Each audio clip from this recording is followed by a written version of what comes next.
Lebanon की सड़कों पर देखा जा रहा है, उसके बाद से क्या अगला कदम रहने वाला है, इस पर सबकी निगाहें टिकी हुई है, क्योंकि इजरायल ने एक बार फिर से हिजबुल्लाह को धमकी दे दी है। इजरायल के सेना प्रमुख ने हिजबुल्लाह पर अब तक हुए हमले को सिर्फ ट्रेलर बताया है। उधर ईरान के सुप्रीम लीडर खामनेई ने भी नेतन्याहू से बदला लेने की शुरुआत कर दी है। स्पेशल रिपोर्ट में देखिए साइबर वॉर का अगला एपिसोड कितना विस्फोटक होने जा रहा है।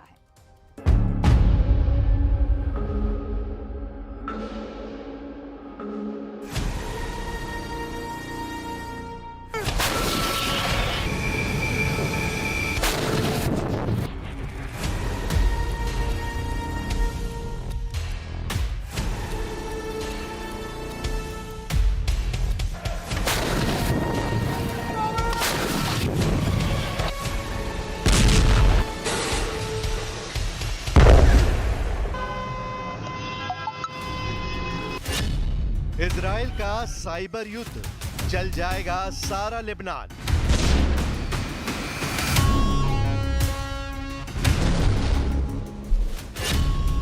जिसे हाथ लगाएगा हिजबुल्लाह, वो बन जाएगा बारूदी बम।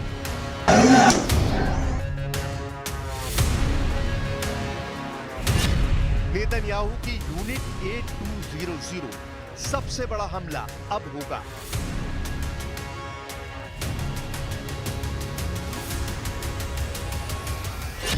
नेतन्याहू की गिरफ्त में खामनेई का सुपारी किलर।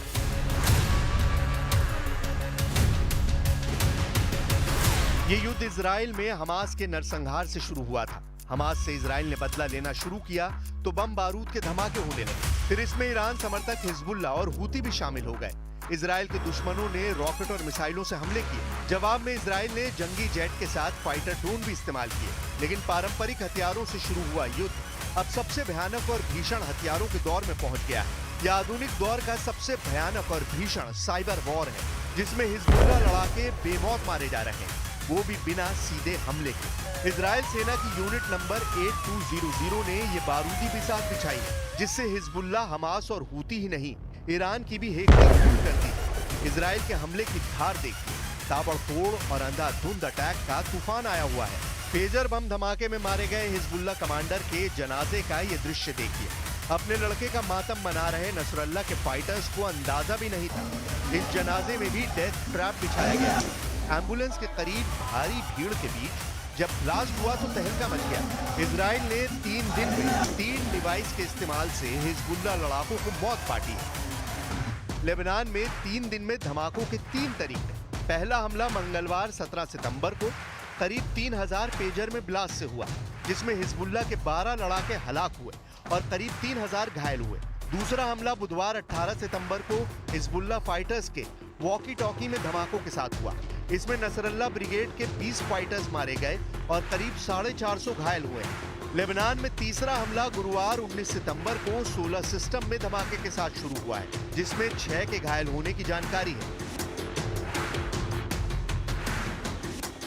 हिजबुल्लाह फाइटर बैटरी से चलने वाली जिस भी डिवाइस को छू रहे हैं, वो जोरदार धमाके से उनके चीथड़े उड़ा दे रही है।